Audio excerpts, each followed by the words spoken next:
J'ai l'impression qu'on est dans une situation qui est comme si la haine était de l'eau qui se mettait à bouillir et que là, ça commence à dépasser de partout et ça me fait extrêmement peur.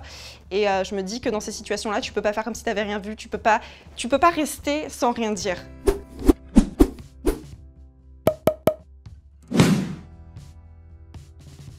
L'été dernier, c'était au moment du Burkini Ban, tout ça, j'étais en stage dans Paris et pendant ma pause déj, je voyais toutes les histoires d'interdiction de se balader en burkini, de violences islamophobes. J'avais des amis qui me racontaient des histoires autour de ça et je me disais merde, qu'est-ce que je peux faire? Du coup, j'ai décidé de faire un petit guide pour aider les gens à réagir si jamais ils sont témoins d'harcèlement islamophobe.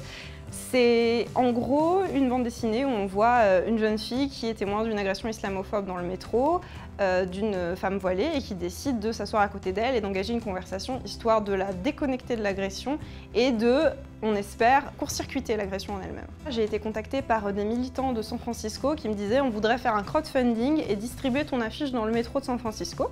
Donc moi au départ j'ai pensé que ce serait quelque chose du genre affichage sauvage, mais visiblement en fait ça a été affiché officiellement dans le BART, mais en gros c'est le nom du métro à San Francisco. Soudainement j'ai commencé à recevoir plein de messages de gens qui me disaient « Ah, j'ai vu ton travail à l'intérieur du métro » et j'étais « Ah bon ?» Directement dans les métros, dans les trains. Par la suite, la ville de Boston a été inspirée apparemment par cette campagne parce qu'ils m'ont contacté, ils m'ont dit « On a vu ce qui s'est passé à San Francisco, on aimerait faire pareil ». Donc j'ai commencé à travailler avec eux, ils ont vectorisé le truc pour en faire quelque chose d'encore plus grand et maintenant c'est placardé en format abribus partout dans Boston.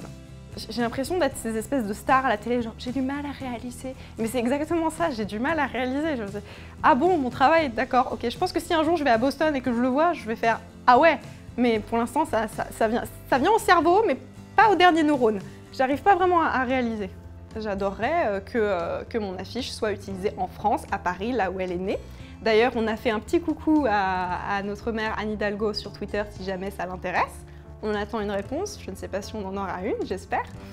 Et oui, voilà, franchement, j'aimerais beaucoup qu'on l'utilise en France parce que si jamais j'ai fait cette affiche, qui est aussi en français à la base, c'est parce qu'on en a besoin en France aussi.